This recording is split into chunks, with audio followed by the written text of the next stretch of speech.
She didn't look like someone who had broken into the defense grid of the United States. She looked like she belonged there. But if that was true, why did the alarms keep echoing? It began with a flicker, a single motion detection alert buried deep in the archives of a government server, a system no one was supposed to access anymore. The login credentials belonged to a soldier. A soldier officially declared Kiev 5 years ago in Syria. The protocol was clear: flag, trace, detain. And so, at precisely 9:42 p.m. on a quiet Virginia night, they caught her. A woman in dusty combat boots walked with deliberate calm through a restricted corridor of a military installation. No ID, no badge, no clearance.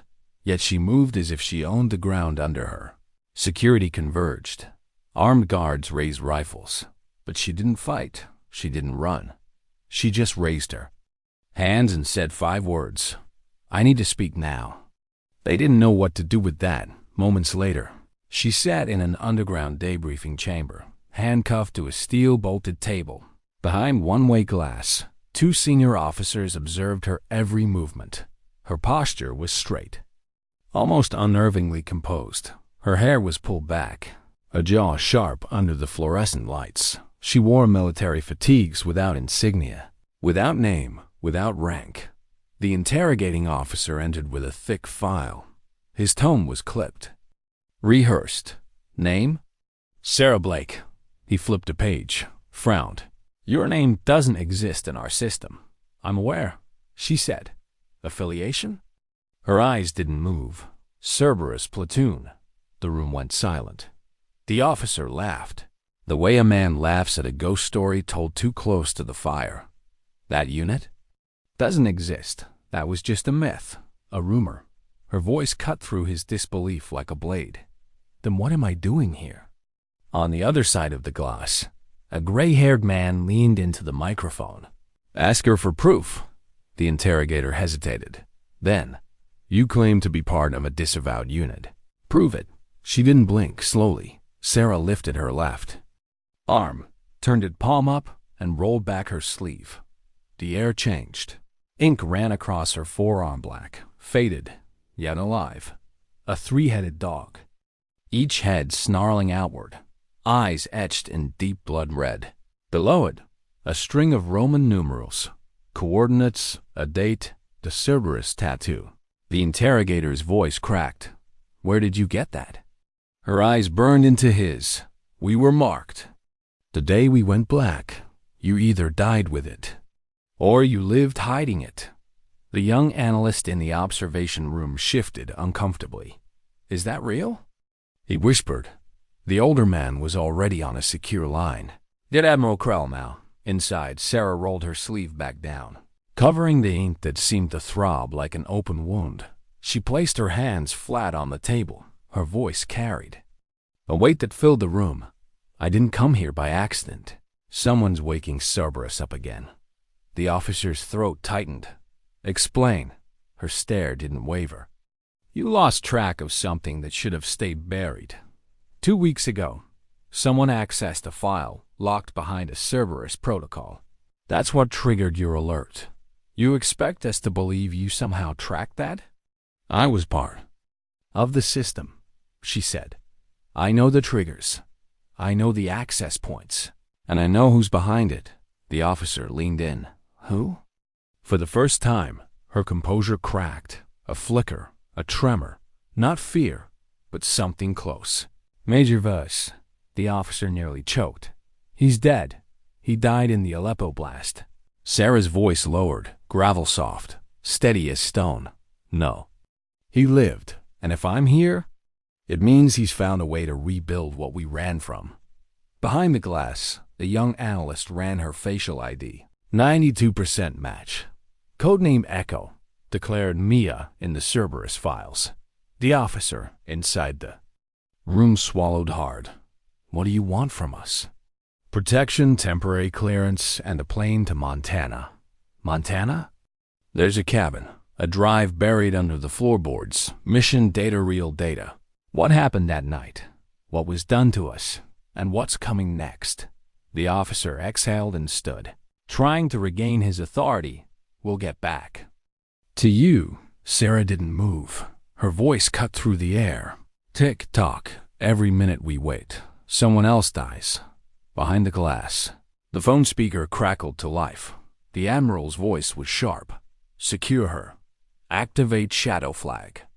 Protocol, and God help us if she's telling the truth." Silence weighed heavy for 2 whole minutes. No one spoke, not a word, not a breath. Because the Cerberus tattoo wasn't just ink. It was a curse. A reminder of something so classified, so dangerous, that even whispers of it could end a career. "Lieutenant." Morale stood frozen, watching. He'd heard the rumors. Everyone had. Cerberus. A black program darker than black. Missions so unthinkable they weren't given numbers. Weren't written in any ledger. The kind of missions that erased the people who carried them out. But if that tattoo was real, then the nightmare had just returned. Inside, the interrogator's voice faltered. "You were part of the mission in Aleppo." Sarah nodded once. "We were inserted 6 clicks east. Night op, objective classified. Cerberus handled the breach." "What went wrong?" Her jaw tightened. "We weren't supposed to come back." The officer narrowed his eyes. "You think they set you up?" "I don't think," she said. "I know." Hours later, Admiral Krell arrived in a black, unmarked SUV. His face was as unreadable as stone. He had overseen dozens of programs, some erased within weeks, others never spoken of again. But he hadn't expected this. Not Cerberus, not again. Verify the tattoo serial coding. He ordered, "If it matches Cerberus tech, then we're standing on the edge of something ugly." Inside, Sarah spoke like someone who had rehearsed the words for years, just to stay sane. "There were 11 of us," she said. "We were told to extract a defector, a Syrian scientist. Drone-assisted nerve control research, but the building was empty. Then the drones came. Not enemy tech, ours. We weren't rescuing anyone. We were the experiment." The interrogator froze. "What are you saying?" "They implanted us, cortical microchips. Claimed it was to enhance reaction time, decision-making. But it wasn't enhancement. It was suppression, identity suppression." Her eyes dimmed, voice lowering. 3 of my teammates went dark. One tried to end himself. Voss kept us together, or tried to. The interrogator leaned forward. "What happened to him?" "I thought I saw him die," she admitted. "But I was wrong. He's alive. And now, he's accessing Cerberus files again." From the observation deck, morales ran the match. 91%. Major Cole Voss, KIA. 5 years ago, Aleppo, the evidence was undeniable. Sarah folded her hands, her tone flat but heavy. "If Voss is active, he's not just reviving Cerberus. He's perfecting it, removing what made us human, creating soldiers who only obey." Her words hung in the air like a funeral bell. And in that moment, everyone in the room understood. Cerberus hadn't died in Syria. It had been waiting for this.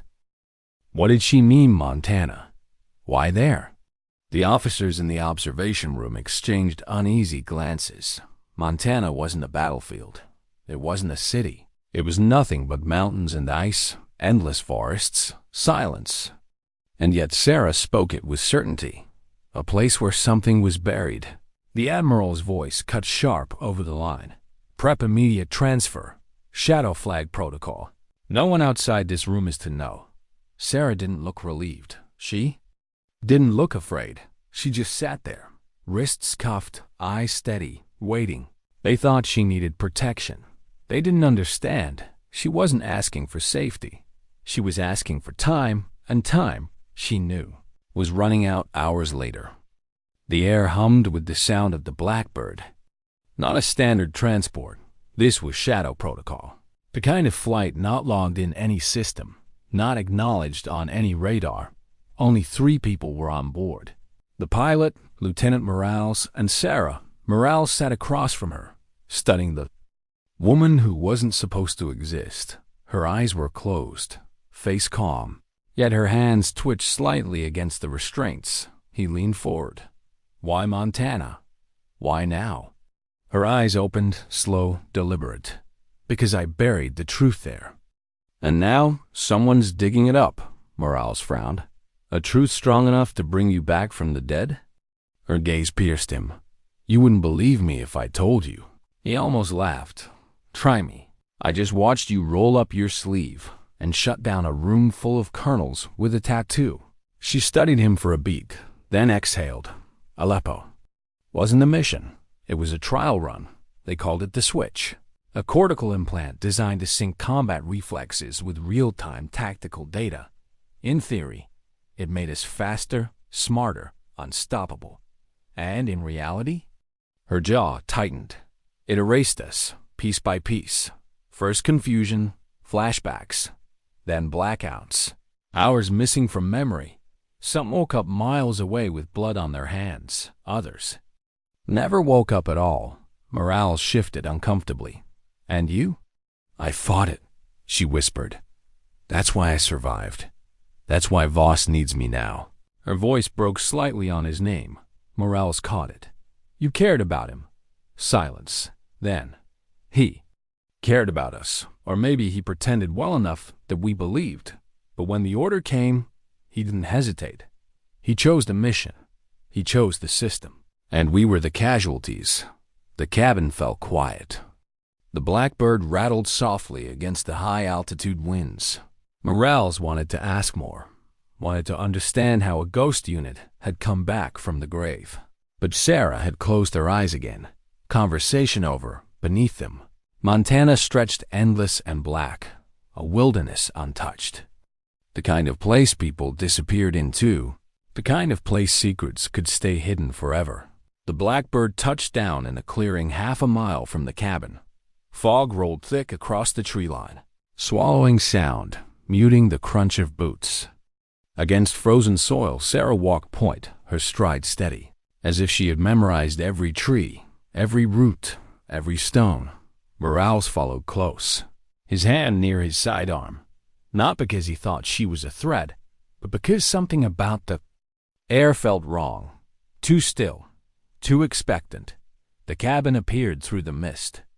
Small, wooden, unremarkable. The kind of place a hunter might use in the fall. The kind of place no one would question. Sarah didn't hesitate. She stepped inside, her boots stirring the dust of years. She went straight to a shelf, slid it aside, and pulled up 3 floorboards. Behind them, sealed in military cloth and vacuum plastic, sat a black case. She knelt, clicked it open. Inside, a single drive, marked only by the Cerberus symbol, and beneath it, 3 Latin words. Custas Vox, guardian voice. She lifted it carefully. Her hands didn't shake, but Morale saw her jaw clench. This is it, she said softly. Everything they did to us. Everything they tried to bury. He pulled out a secure field laptop, one designed for exactly this, opening files too dangerous to touch any network. The drive slid in. The screen flickered. One folder appeared. Operation Hades, Cerberus logs. 17 encrypted videos. One stood out. Last sequence, Voss Command Corps. Morales double-clicked, static. Then an image, Major Cole Voss. His face bloodied, his uniform torn, yet his voice was steady, sharp, initiating override of subject. Echo, emotional regulation stable, executing fallback structure in 36 hours. Cerberus will reboot through quantum link relay. Operation continues, regardless of confirmation. If Echo resurfaces, bring her in alive. The screen froze. Morale's pulse spiked. He looked at her. He knew you'd survive. Sarah's eyes glistened, but her face stayed unreadable. He was always 5 steps ahead. Another file opened automatically, surveillance footage, a forward operating base. Drones launched silently. Operators stared blankly at screens, eyes glazed, unmoving. Then, one by one, their monitors flashed red. Neuralink readouts spiked, dropped. Flatlined, subject terminated. Subject terminated. Sarah's breath caught. Her hands trembled for the first time. I remember that night. We lost 6 in 12 minutes. One of them turned on us mid-mission. He looked at me, but he didn't see me. The chit made him see me as the target. Her voice cracked. She pressed her palms hard against the table, as if trying to hold herself together. Morale swallowed hard. This program wasn't broken. It was designed. Weaponized. And now it's back online, she whispered, because someone thinks they can control what they never understood. Suddenly, the laptop screen flashed red. Live transmission request, unknown source. Morales lunged forward, yanked the drive free, but it was too late. The cabin lights flickered. The air hummed. Then a voice, low, cold, echoed not from speakers, but from inside their skulls. Echo. Come home. Morales staggered back, clutching his head. Sarah dropped to one knee, her hands pressed against the dirt floor, trembling. She gasped.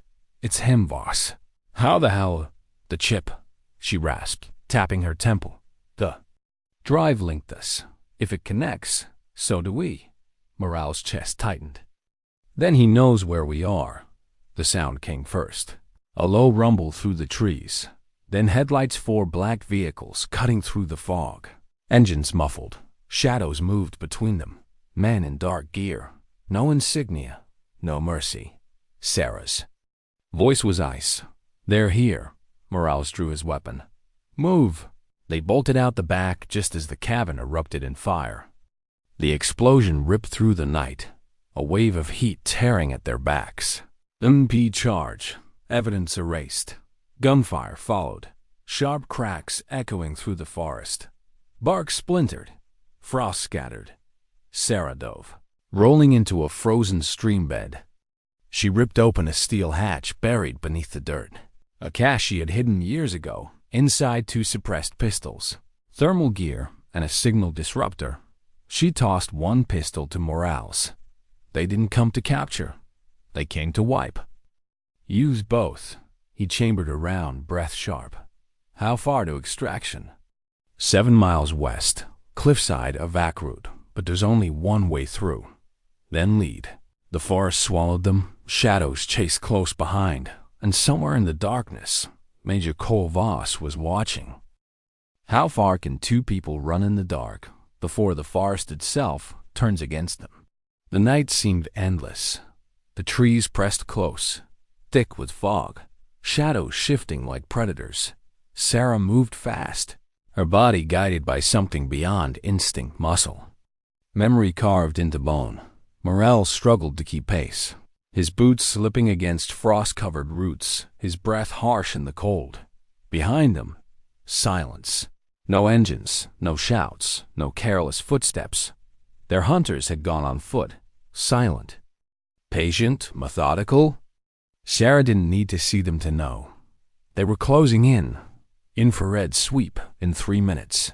She whispered, scanning the tree line with the disruptor clutched in her hand. If we slow down, we're dead. As if on cue, something cracked. A faint whistle. Morales ducked instinctively as a dart hissed past his head and buried itself into the bark of a pine. He swore under his breath. Tranquilizers.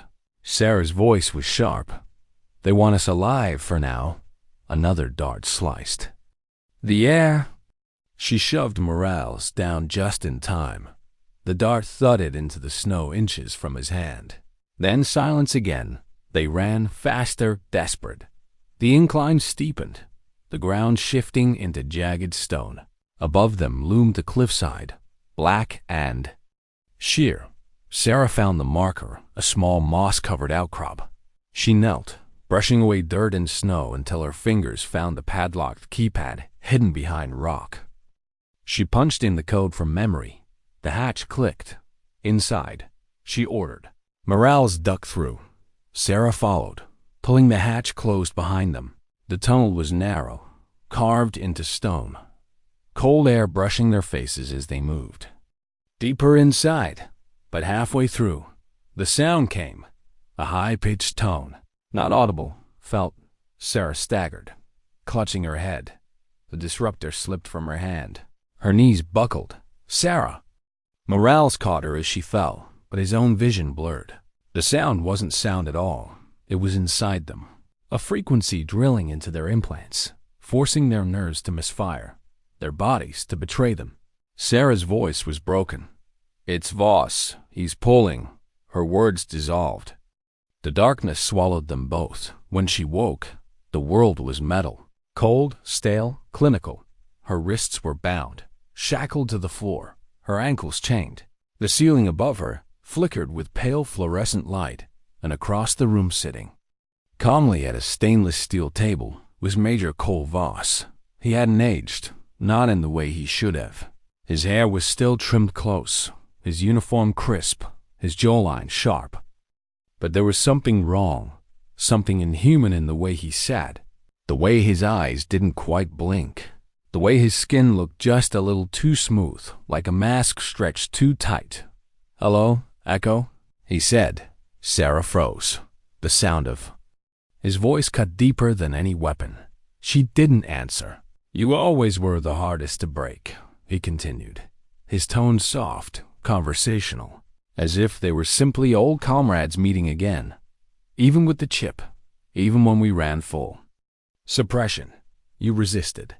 Sarah sat up straighter, defiance hardening her spine.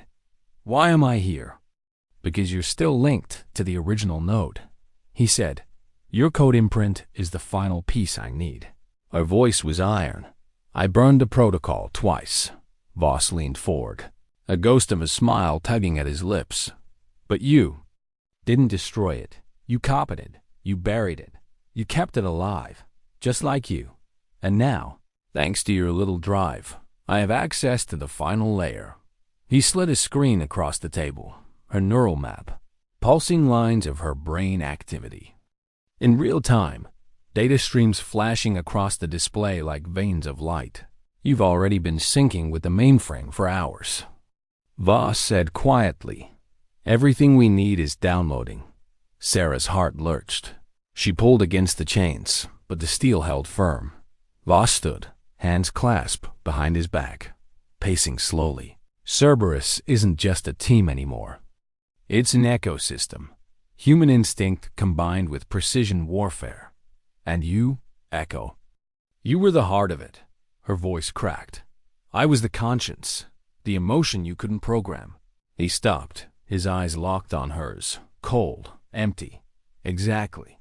And now I've replicated it, amplified it." Without the burden of empathy, she glared at him, hatred burning in her chest. "So this is it? You turned soldiers into drones?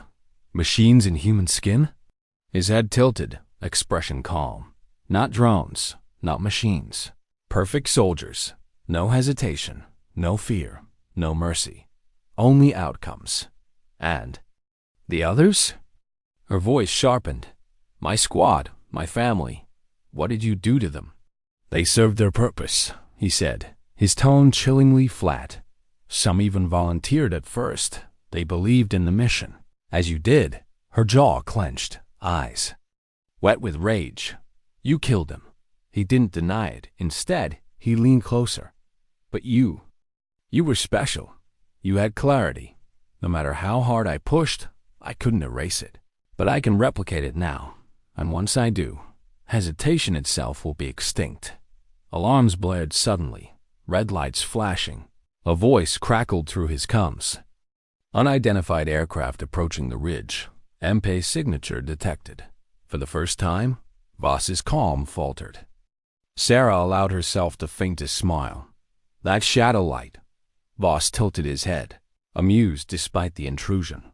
So the boy brought backup, predictable. He turned toward the door, his posture unhurried. "We're past escape now. You'll stay online until transfer is complete then. You'll be erased, clean, painless." He reached for the handle. Sarah's voice stopped him. "You always underestimated one thing, Voss." He paused. "I left a trigger in my implant," she said. "A blackout code, one that burns the link." His eyebrow lifted. "There's no way." Her lips curled into the faintest smile. "There's always a way." And then she bit down hard. Deep in her jaw, a subdural switch cracked. A surge of electricity shot down her spine.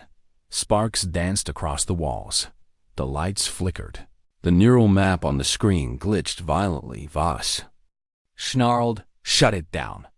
The room shook. A distant explosion thundered. The facility quaked as shadow light breached the ridge. Gunfire erupted. Short bursts, precise, elite. The door slammed open. Morales stormed in, rifle raised, armor battered. "Eyes burning. Get her loose," he shouted. Sarah slumped, barely conscious. She forced the words through trembling lips. "In top left corner. Kill the sink." Morales didn't hesitate. He spun, fired a burst into the mounted device. It exploded in a white flash. The lights died. Server shrieked, whining into silence. The chains released. Sarah collapsed into his arms. Smoke filled the hallway. Sirens wailed. Morales dragged her out as Shadowlight agents poured into the compound. Behind them, flames licked the walls, consuming the last Cerberus stronghold. As they reached the extraction chopper, Sarah coughed, blood streaking her lips, yet her voice carried a trace of defiant humor. "Told you I had a failsafe." Morales gave a ragged laugh. "You also forgot to mention the part where we almost died." The chopper lifted, fire swallowing the ridge below. Sarah looked down, her hands still trembling. "It's not over." Morales held her tighter. "Not yet, but it's a start." Sky swallowed the fire.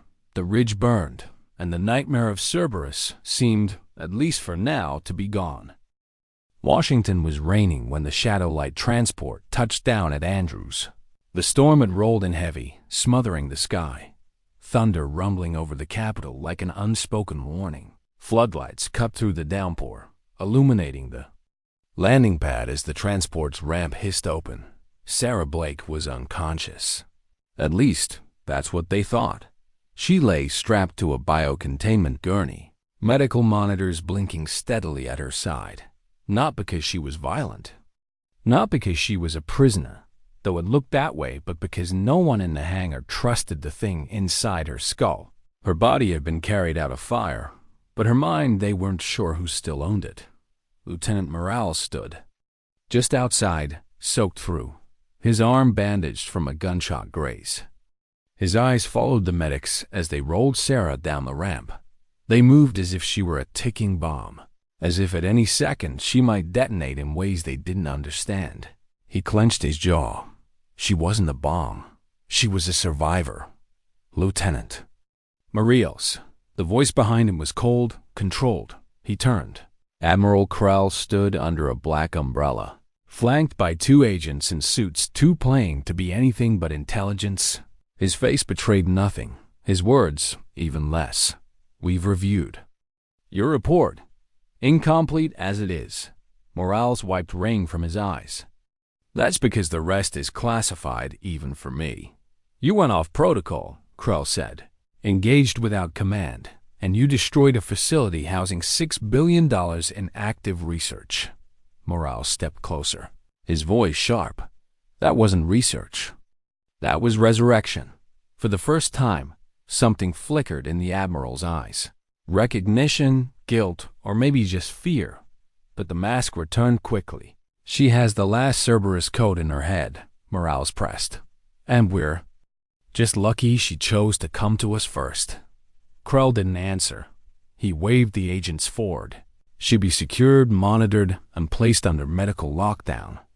"She's not a threat," Morales insisted. "That's not your decision anymore," Krell said flatly, before turning and disappearing into the rain. The agents rolled Sarah toward the restricted wing. Morales watched her vanish behind sealed doors. His gut twisting. Something felt wrong. Too clean, too controlled. It wasn't over. He knew it, and he was right. Inside the transport van, Sarah's eyes flickered open. The sedatives hadn't worked, not fully, because the chip wasn't dormant anymore. She lay perfectly still, her heart rate steady, her breaths shallow, fooling the monitors. But inside, she felt it. A faint hum at the base of her skull. A frequency, quiet but constant. She knew it instantly. Voss. He hadn't died in the fire. Not completely. Cerberus protocol dictated one unbreakable law: upload before termination, a soldier's neural imprint, a commander's map, a fragment of mind transferred into the system before the body fell. Voss wasn't gone. He was digital now, alive in the circuits, watching, waiting. And she was his tether, in a briefing room beneath the Pentagon. Analysts stared wide-eyed at the decrypted Cerberus files Sarah had carried out, cognitive maps spliced, with AI overlays, neural simulations branching into code forests. "This isn't a soldier program," one whispered. "This is a brain farm." Another analyst leaned forward, pointing to a signature buried deep in the code. "Sivos, Sitalan." Her face paled. Oh my God. He didn't just command the soldiers. He was inside them, in the back of the room. Morales felt the air leave his chest.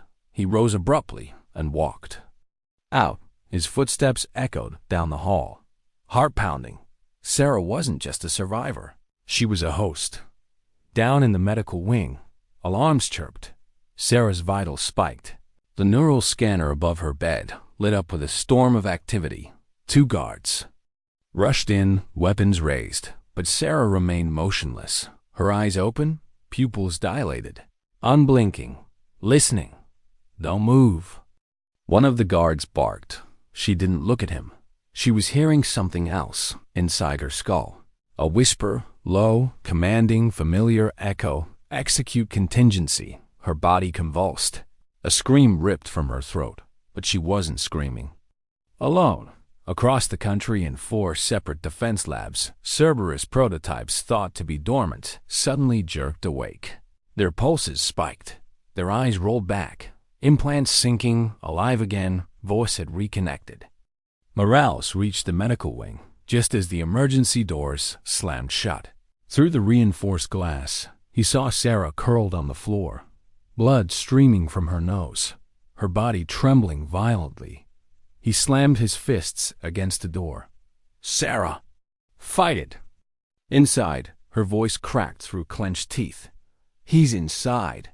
"I know," Morales shouted, "but you still have the override." Her eyes flickered toward him, desperation breaking through the haze. "No, he copied it," she gasped. "He's using me to reboot the whole network." Her body shook harder, monitors screaming. Then her hand slid under her jacket. A tiny chip, wrapped in foil. She pressed it against the floor. Shoving it under the doorframe, Morales bent, snatched. Her voice was a whisper. "The real key, the true override. Take it to Shadowlight. Kill the code before I finish uploading." Their eyes locked. He backed away, slowly, then ran.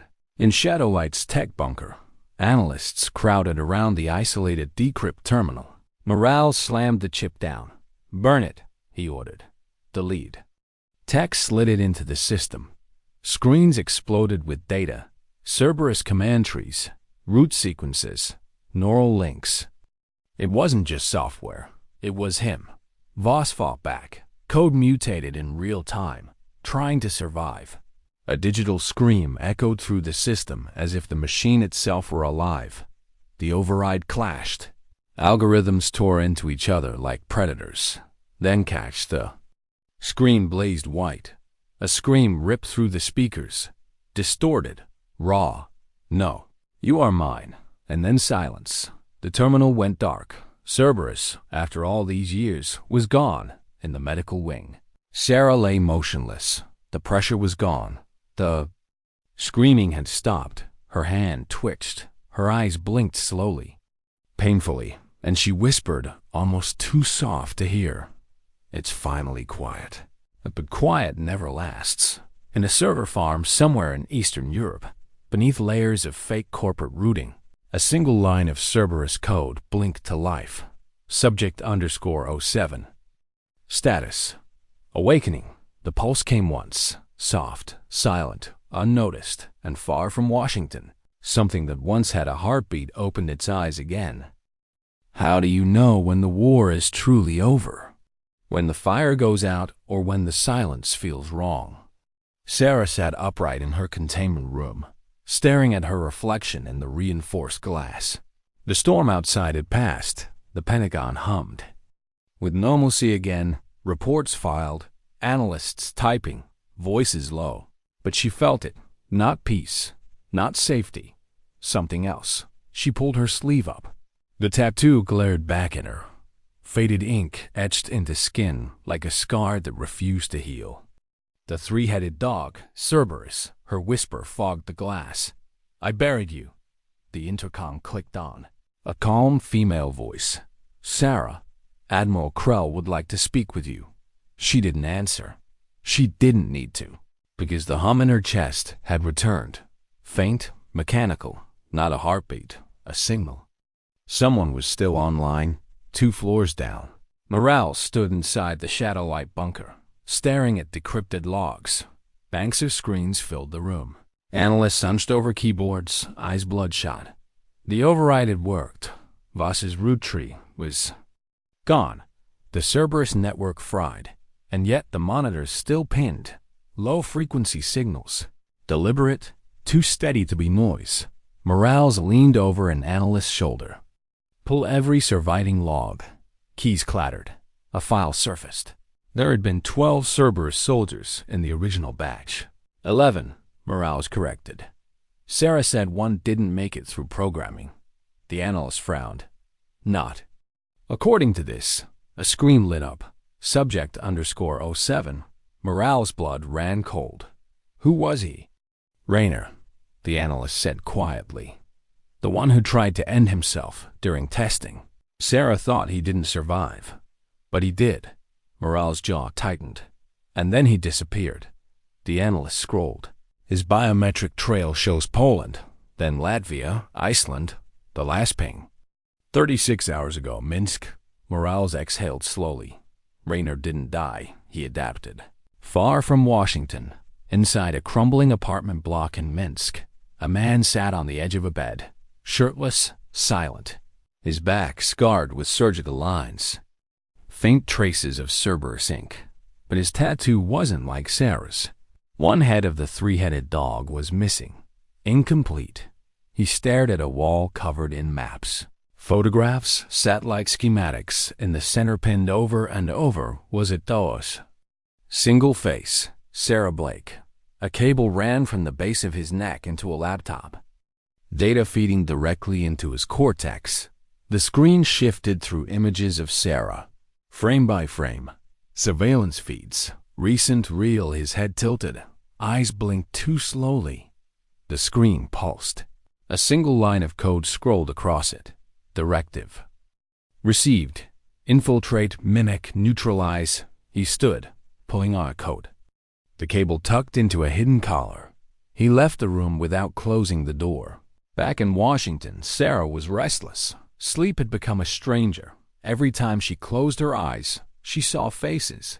The 11 who hadn't made it, their eyes. Glazed and blank, staring back through the years. She heard Morales before she saw him. Boots on tile, the shuffle of papers in his hand. He stepped into view behind the glass. Tired but determined. "You're right," he said. "There's another." 1. Subject 7. Her chest tightened. She looked up slowly. He survived. Morales nodded grimly. "We think he's been off-grid since the original breach, moving country to country, leaving no trace but studying, adapting." Sarah pressed her palm against the glass. Her voice was low. "He's been watching me." Morales frowned. "How do you know?" "Because I feel him," she whispered. Krell entered moments later, his presence filling the corridor. His tone was clipped, efficient. "We've confirmed Seven's existence. We don't yet know his objective." Sarah's gaze sharpened. "I do. He's not hiding. He's evolving." That night, the truth began to show itself. Inside a Shadowlight briefing dome, analysts projected subject _07's file onto the wall, but it didn't list a name, only a codey name, Revenant. "Based on recovered Cerberus code," one analyst explained. "He absorbed adaptive mimicry protocols, meant for deep cover infiltration.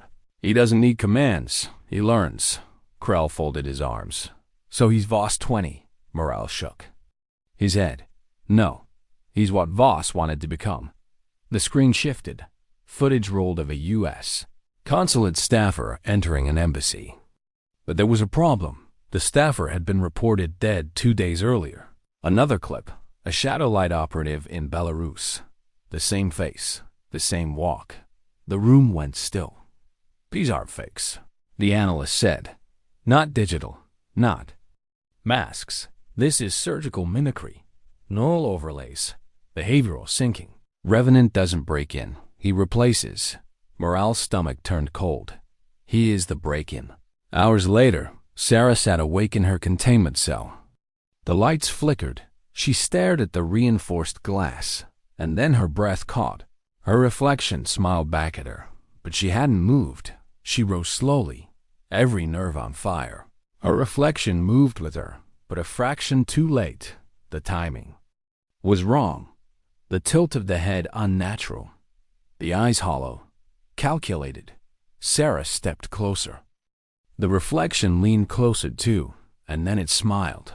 First, her blood froze. She whispered the name like a curse. Revenant. The lights snapped off. Emergency strobes bathed the hall in red. Locks clanged shut across the compound. Alarms didn't sound. Cameras didn't flicker, because the system didn't recognize the threat. Revenant wasn't intruding. He was the system now, in the hallway. Morale sprinted through smoke and chaos. His cum buzzed with scrambled voices. Half the staff unaccounted for. Every security feed looped. Every badge reader failed. Where's Sarah? He barked. A voice answered, panicked. Containment room B7 status unknown. He turned the corner just as a Shadowlight agent stumbled out of the fog. The man's face pale, blood trickling from his nose. Don't trust the face. The agent rasped. He looks like... A silent shot snapped. The man dropped. Out of the smoke stepped Morales. Same uniform, same stance, same face. The real Morales froze, rifle raised, eyes wide. Revenant tilted his head. His voice carried a perfect echo. Still using bullets. How? Analog. The mimic lunged. What do you do when the man pointing a gun at you has your face? Morales froze in the corridor, rifle raised, sweat slick against his temple. Across from him, in the smoke and red emergency glow, stood himself. Same stance, same eyes, same scar just above the brow. Even the way he shifted his weight perfect. Revenant. The mimic smiled faintly, head tilting. His voice was exact, unnervingly precise. Still using bullets. How? Analog. And then he moved fast. Too fast. Morales fired 3 rounds, each hitting center mass.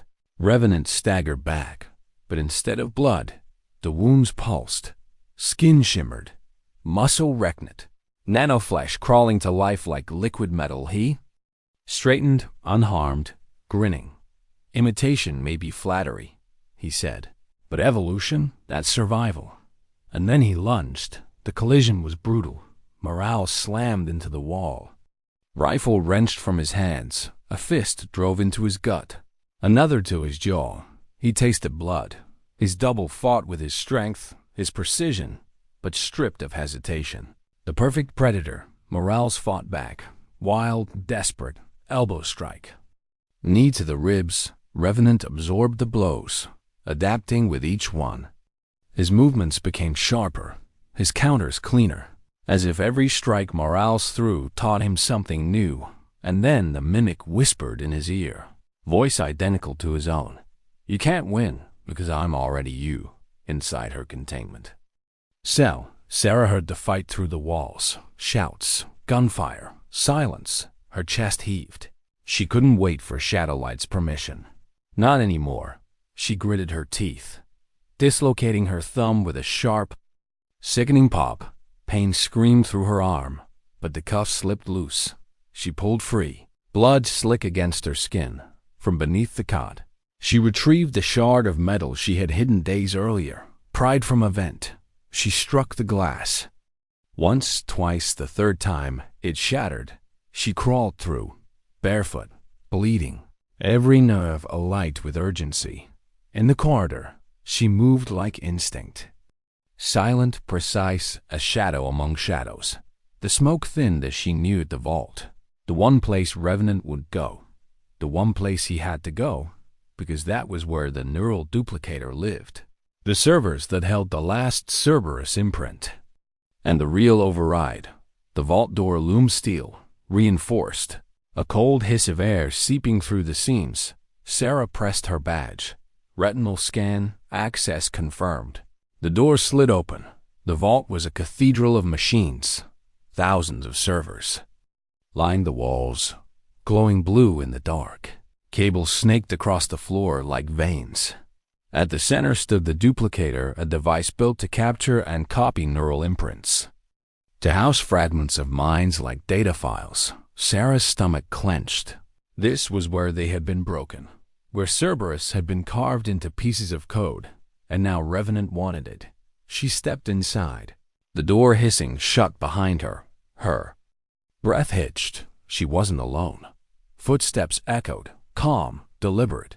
From the shadows emerged a face she knew too well. Morales, but she didn't lower her guard. His smile was too slow, his eyes too still. Clever, Revenant said, voice wearing Morales' timbre like a mask. You escaped.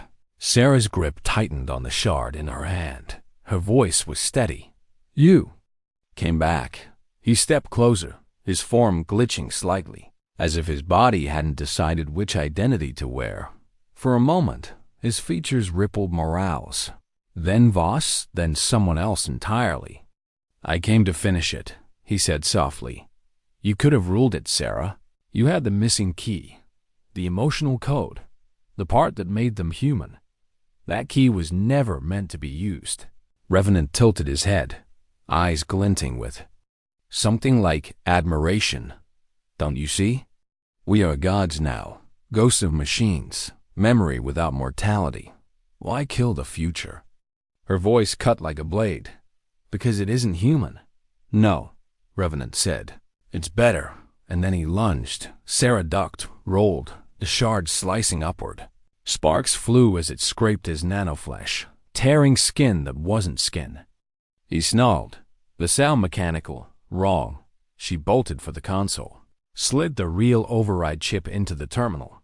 The duplicator came alive, screens blazing, prompts flooding. Erase all?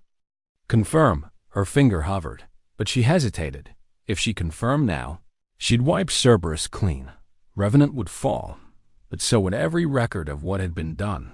Every face, every crime.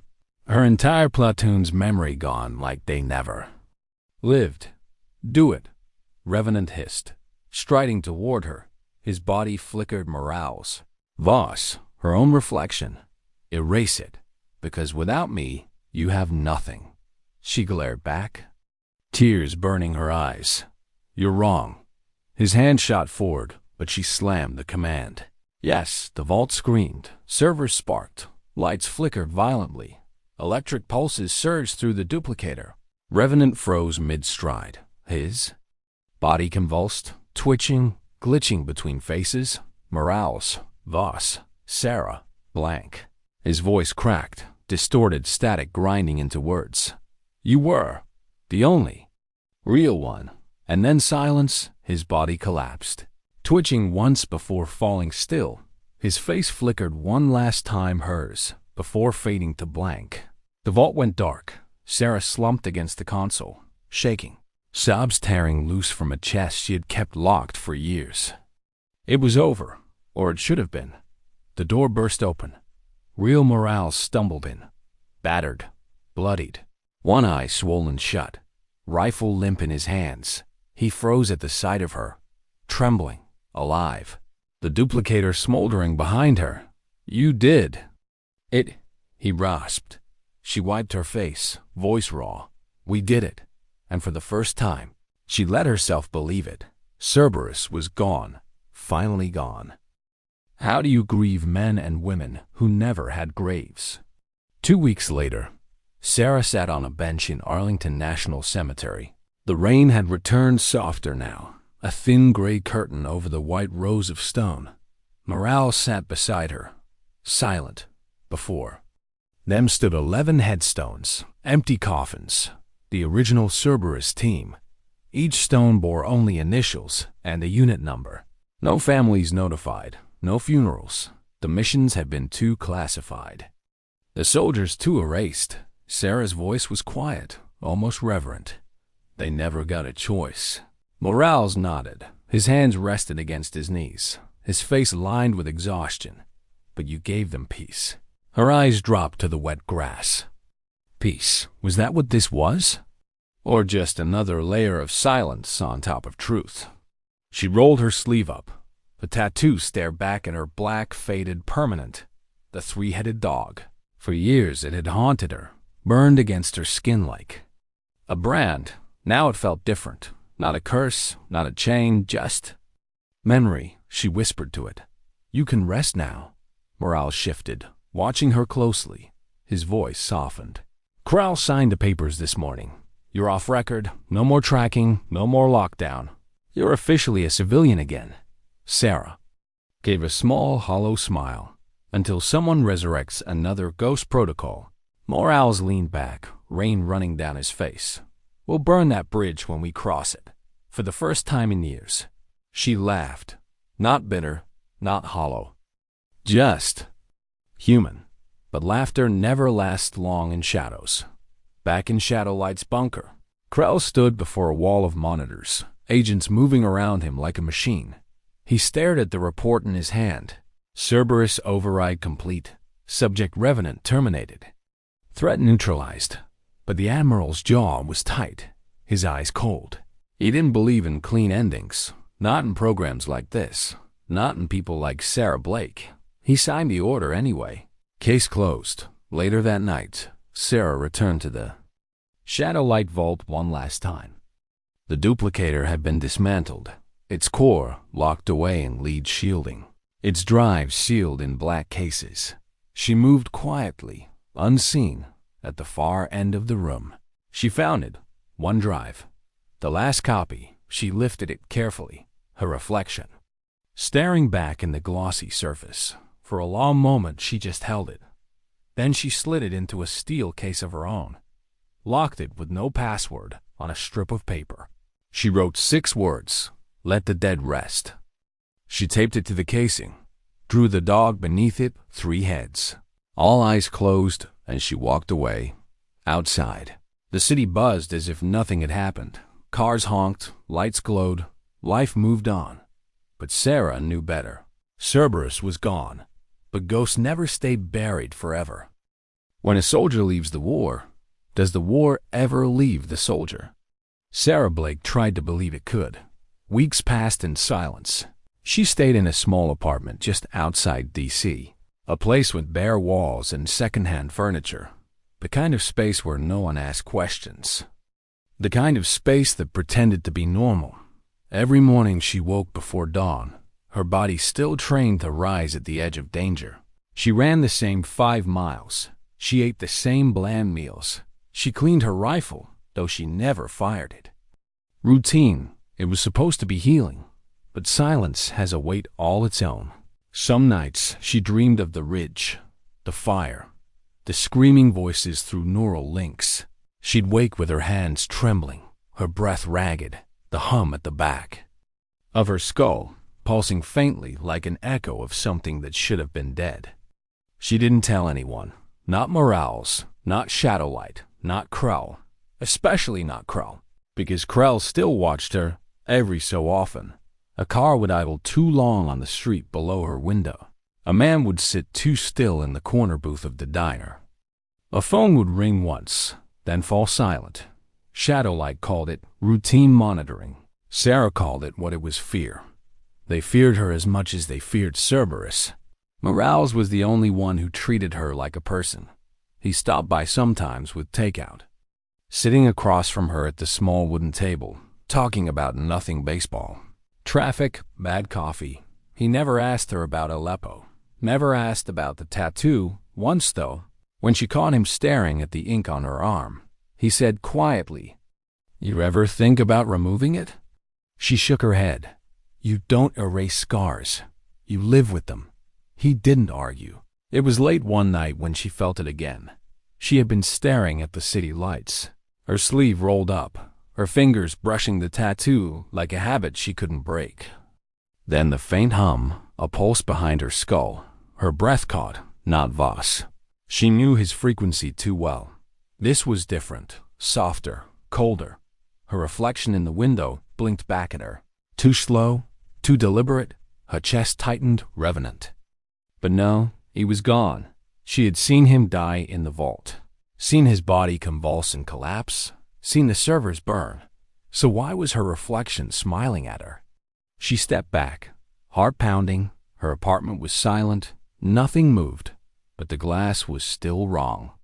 The reflection tilted its head a fraction late. The same delay she had seen in the containment room. Her throat tightened. She whispered the word like a curse. Revenant. Then darkness. The power cut, lights gone, silence thick. She grabbed her rifle. Hard hammering, back pressed against the wall. Nothing came. No voice. No whisper. No footsteps. Just a faint hum at the edge of her skull. And then it was gone. The lights flickered back on. The reflection looked normal again. Sarah lowered the rifle slowly, her hand shaking. Was it real or just a ghost?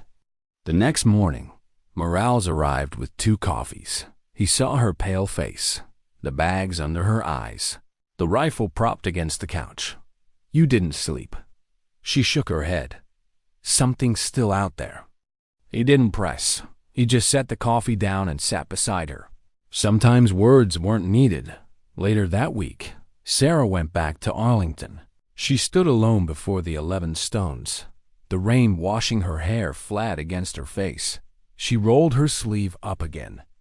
Showing the tattoo, she spoke softly. They tried to turn us into weapons.